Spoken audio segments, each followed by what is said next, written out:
Hello everyone, I hope everyone is fine and doing well. अस्सलाम वालेकुम। मैं उम्मीद करता हूँ आप सब लोग खैर आफियत से होंगे।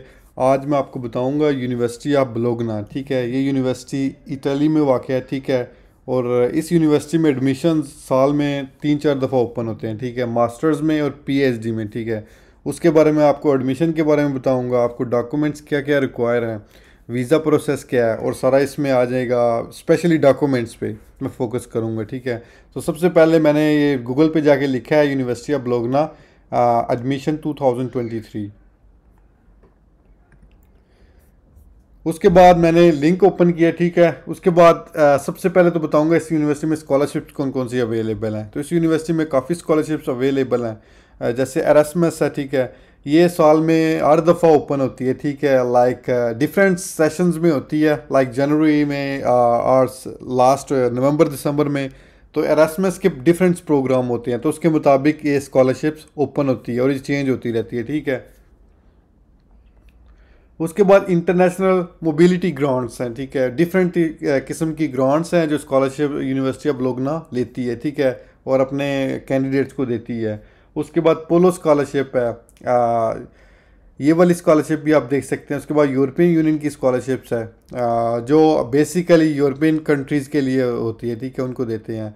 और यहाँ पे एशियंस को भी ये काफ़ी स्कॉलरशिप ऑफर करते हैं। लाइक ये वाली जो स्कॉलरशिप है, मार्को पोलो स्कॉलरशिप्स, इसमें ईस्ट एशिया आ जाता है, south Asia like Pakistan, and Asia and Oceania. ठीक है, इसमें काफ़ी कंट्रीज़ आ जाते हैं। और इसमें रिक्वायरमेंट्स क्या है, आपकी डॉक्यूमेंट्स कौन कौन सी रिक्वायरमेंट है। ठीक है, सबसे पहले तो आपकी डिप्लोमा वगैरह, अगर आपने बैचलर किया है तो आपकी ट्रांसक्रिप्ट और डिग्री आ जाएगी।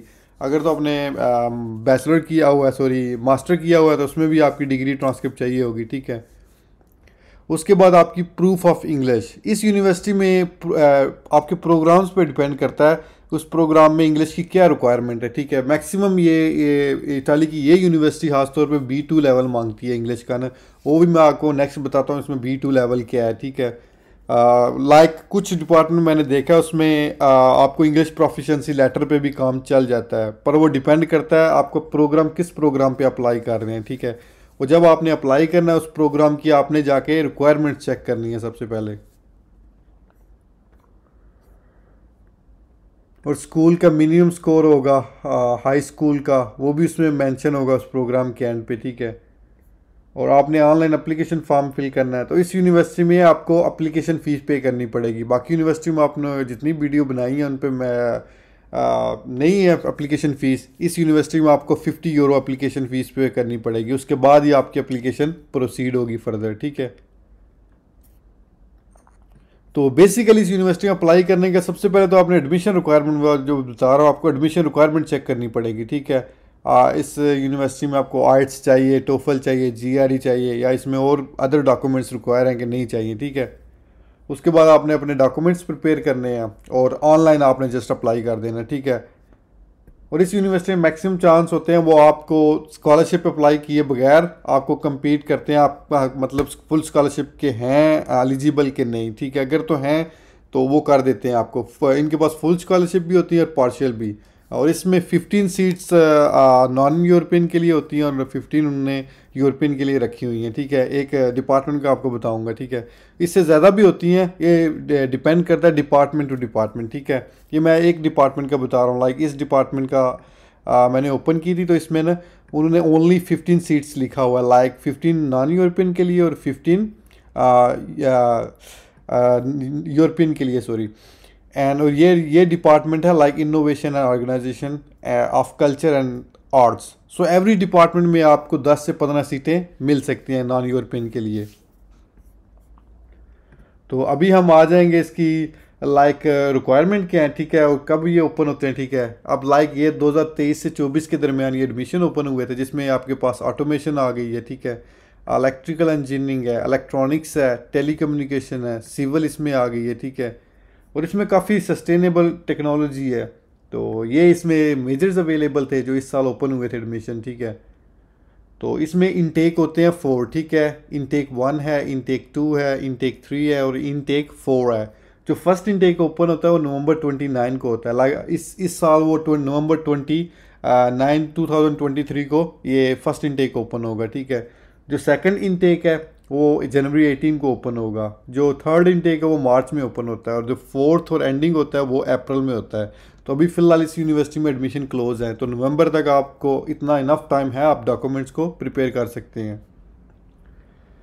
उसके बाद डॉक्यूमेंट्स का तो मैंने आपको बता दिया है, बेसिकली जो बेसिक डॉक्यूमेंट्स है, पर उसके बाद और मैं आपको डिटेल दे देता हूँ। आपके एकेडमिक डॉक्यूमेंट्स होने चाहिए प्रिपेयर, लाइक आपकी सीवी होनी चाहिए। लैंग्वेज में आपका अगर तो बी टू लेवल है तो ठीक है, अदरवाइज़ आप उसके डिपार्टमेंट की रिक्वायरमेंट चेक करें। अगर तो वहाँ पे बी2 इनफ कंपलसरी मांगा हुआ है तो आपको फिर आइट्स टोफल जीआरई प्रोवाइड करना पड़ेगा। अगर नहीं लिखा हुआ तो आप जस्ट सिंपली अपना इंग्लिश प्रोफिशिएंसी लेटर को यूज़ कर लें।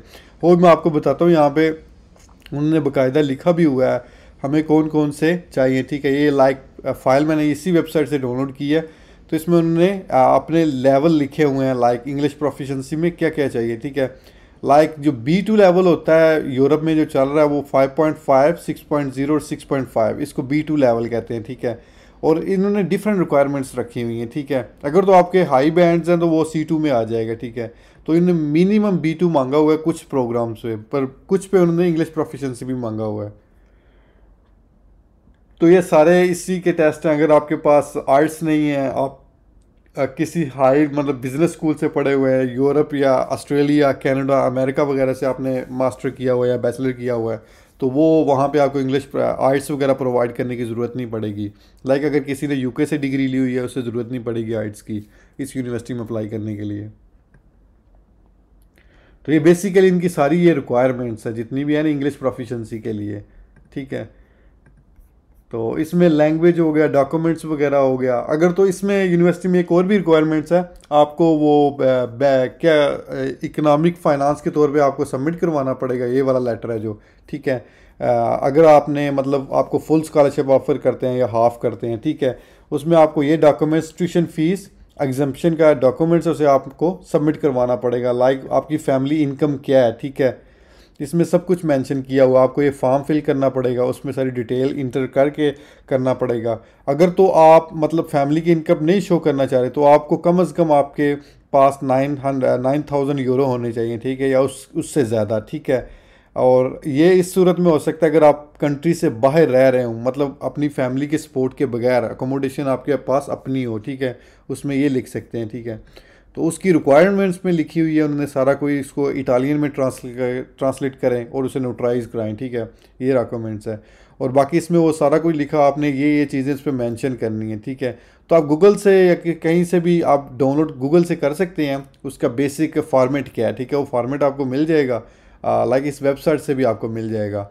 तो आपने वो स्टैम्प और ट्रांसलेट करवा के वो सबमिट करवाना होगा, ठीक है, अगर आपको फुल और पार्शियल स्कॉलरशिप के लिए अप्लाई करना है। इस यूनिवर्सिटी की ये स्पेशल रिक्वायरमेंट्स है। लाइक अदर यूनिवर्सिटी मैंने इटालियन की आपको बताई थी जो पहले, उनमें रिक्वायरमेंट्स कुछ में नहीं है कुछ में है, ठीक है।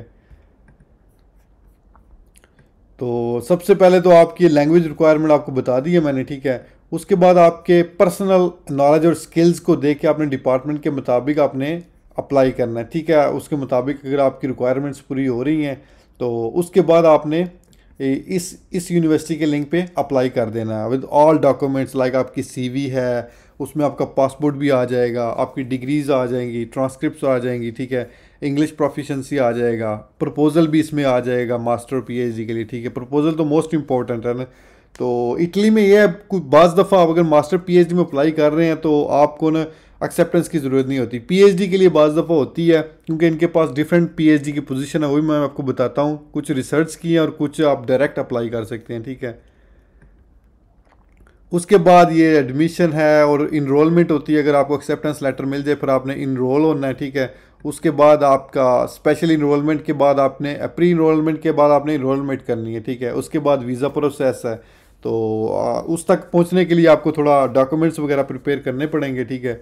उसके बाद वीज़ा प्रोसेस वो इजी है, वो इतना मुश्किल नहीं है। वो अपॉइंटमेंट आपने लेनी है और डीओवी बनानी है आपने, ठीक है। डीओवी उस सूरत में बनेगी जब आपके डॉक्यूमेंट्स सारे इटालियन में ट्रांसलेट हो जाएंगे, वेरिफिकेशन हो जाएगी, फिर आपने डीओवी लेना है और डीओवी लेके आपने एम्बेसी से वीज़ा लेना है, ठीक है। ये सिंपल है। उसके बाद मैं आपको बता देता हूँ मेजर्स क्या हैं। उसके बाद आ जाएंगे मेजर्स। तो इस यूनिवर्सिटी में मास्टर के खास तौर पे बहुत ज़्यादा मेजर्स अवेलेबल है, ठीक है। लाइक यहाँ पे आप करें तो इंटरनेशनल प्रोग्राम्स के लिए उन्होंने 14 मेजर्स दिए हुए हैं, ठीक है, जिसमें डाटा साइंस है, डिजिटल मार्केटिंग है, डिजिटल टेक्नोलॉजी है, ठीक है, ह्यूमन रिसोर्स है, मास्टर इन बिजनेस एडमिनिस्ट्रेशन है, जो काफ़ी लोग इंटरेस्ट भी शो करते हैं इस डिपार्टमेंट में अप्लाई करने के लिए, ठीक है। अभी तो ये डेट नहीं है, अभी एक्सपायर है, तो ये ओपन हो जाएंगे एडमिशन ऑन, जस्ट आपने डॉक्यूमेंट्स प्रिपेयर करना है। फाइनेंस में है, ठीक है, इंटरनेशनल एग्रीकल्चर इंजीनियरिंग है, इंटरनेशनल मैनेजमेंट में है, और इसमें मार्केटिंग मैनेजमेंट है, ठीक है, सस्टेनेबिलिटी ट्रांजिशन मैनेजमेंट है, ठीक है। तो इसमें ये 14 कोर्स अवेलेबल है मास्टर के लिए। और अगर पीएचडी में आप अप्लाई करें तो पीएचडी डिपेंड करती है आपने किस में अप्लाई करना है, ठीक है। लाइक आपने रिसर्च किसी प्रोजेक्ट पे अप्लाई करना है, या प्रोफेसर के अंडर काम करना है, या आपने डायरेक्ट अप्लाई करना है, तो इसके डिफरेंट किस्म के आपके पार्टीशंस आ जाती हैं, सेक्शंस वगैरह आ जाती हैं, ठीक है। अगर पीएचडी की बात करें तो इसमें 51 प्रोग्राम्स अवेलेबल हैं, तो लाइक आर्ट्स में, इंजीनियरिंग में, मेडिकल में भी हैं कुछ, ठीक है। लाइक यहाँ पे देख लें architectures, like biomedicals, electrical and system engineering, ठीक है, सेलुलर एंड मॉलिक्यूलर बायोलॉजी है, केमिस्ट्री है, कंप्यूटर साइंस है, डाटा साइंस है, इकोनॉमिक्स है, इसमें इंडस्ट्रियल केमिस्ट्री है, लीगल स्टडी है, मैथमेटिक्स है, मैनेजमेंट है। तो बहुत ज़्यादा मेजर्स अवेलेबल हैं, इवन फिज़िक्स भी है इस डिपार्टमेंट में, और साइकोलॉजी वगैरह, सोशोलॉजी, स्टैटिस्टिकल, तो बहुत ज़्यादा मेजर्स हैं। तो अगर तो आपकी रिसर्च प्रोफेसर की रिसर्च से मैच करती है तो मैं आपको रिकमेंड करूंगा आप एक्सेप्टेंस की ट्राई करें। किसी लैब के प्रोफेसर से अगर आपको एक्सेप्टेंस मिल जाता है तो आपके मैं रिकमेंड करूंगा, आपके 100% चांस बन जाते हैं स्कॉलरशिप पे होने के। और इसकी वीज़ा रेशो भी पीएचडी की काफ़ी होती है, मास्टर की वीज़ा रेशो भी कम होती है, ठीक है। तो मैं रिकमेंड करूंगा आप एक्सेप्टेंस की ट्राई करें, ठीक है। तो इंग्लिश के मेजर इस पर 45 अवेलेबल हैं, ठीक है, क्योंकि ये यहाँ पे मिक्स आ रहे हैं। तो अगर ये 45 पीएचडी के लिए, ठीक है, इंग्लिश स्टार्ट में होंगे, ठीक है। उसके बाद हम आ जाते हैं लाइक मास्टर्स, और आगे आ जाती है स्कॉलरशिप। तो स्कॉलरशिप इधर इसमें ये सूरत हाल आपको फुल स्कॉलरशिप और पार्शियल होती है। पार्शियल्स में ये डिपेंड करती है आप किस कंट्री से हैं, ठीक है।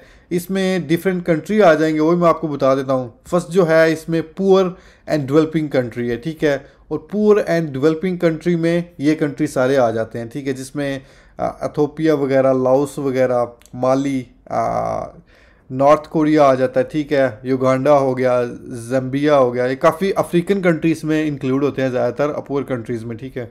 और उसके बाद जो नेक्स्ट है उसमें भी उन्होंने आपको जब पार्शियल स्कॉलरशिप ऑफर करते हैं तो इतनी ज़्यादा फीस नहीं होती, ठीक है। उसको पार्शियल ये आपको कुछ उसमें पे करना पड़ता है, ठीक है। लाइक कुछ में वो पार्शियल आपको फ्री कर देंगे, कुछ में आपको पे करना पड़ेगा। अगर फुल है तो उसमें कोई इशू नहीं है, ठीक है। तो इसमें जो है ना नॉन OECD कंट्रीज़, उसमें ये काफ़ी कंट्रीज़ आ जाते हैं, ठीक है। ये काफ़ी बड़ी लिस्ट है जिसमें अल्बानिया, लाइक बोलीविया हो गया, ब्राज़ील हो गया, इंडिया हो गया, ईरान हो गया, मलेशिया, लाइक जितने मैक्सिमम कंट्री है, लाइक इसमें पाकिस्तान भी इंक्लूड है, इंडिया भी है, बांग्लादेश भी है, ठीक है। तो रशिया वगैरह, ताइवान, ताजिकिस्तान, तो इसमें काफ़ी कंट्रीज़ हैं जो इस मतलब दो कैटेगरी बनाई हुई हैं, ठीक है, एक पुअर कंट्रीज़ के लिए और एक नॉन OECD कंट्रीज़, ठीक है। उसके मुताबिक उन्होंने स्कॉलरशिप्स को, पार्शियल स्कॉलरशिप्स को डिवाइड किया हुआ है, ठीक है। यहाँ पे ये दोनों लिस्टें उन्होंने दी हुई हैं, कौन कौन से कंट्री से आप बिलोंग करते हैं, तो उसके मुताबिक आपको स्कॉलरशिप मिलेगी, ठीक है। तो इस यूनिवर्सिटी में एडमिशन नवंबर में आपको मैंने बताया ओपन हो जाएंगे, तो आप अभी से अपने डॉक्यूमेंट्स वगैरह को प्रिपेयर करें। अगर किसी डॉक्यूमेंट्स या कहीं किसी स्टेज पे आपको कोई इशू आ रहा है तो मुझे बताएं, तो इंशाल्लाह कमेंट्स में मेंशन करें, तो मैं इंशाल्लाह ट्राई करूंगा आपकी हेल्प करने की। लाइक यहाँ पे उन्होंने लिखा 4 इनटेक्स, ठीक है। तो आप किसी भी इनटेक्स पे अगर आपके डॉक्यूमेंट्स प्रिपेयर हो जाते हैं तो आप किसी भी इनटेक्स पे अप्लाई कर सकते हैं, ठीक है। पहले तो आप मेजर्स में जाएं और उसकी सब्जेक्ट की अपनी रिक्वायरमेंट चेक करें। लाइक वहाँ पे अगर B2 लेवल मांगा हुआ है आइट्स टोफल तो आपको करना पड़ेगा। अगर नहीं मांगा हुआ तो वहाँ पे आप English proficiency like prefix institute से इंग्लिश प्रोफिशेंसी लेटर बनवा के उसको यूज़ करके आप यहाँ पे अप्लाई कर सकते हैं। तो ये था हमारा आज की वीडियो। तो अगर आपको मेरी आज की वीडियो पसंद आई हो, लाइक सब्सक्राइब कर दें। So thank you so much for your time. Okay, bye bye.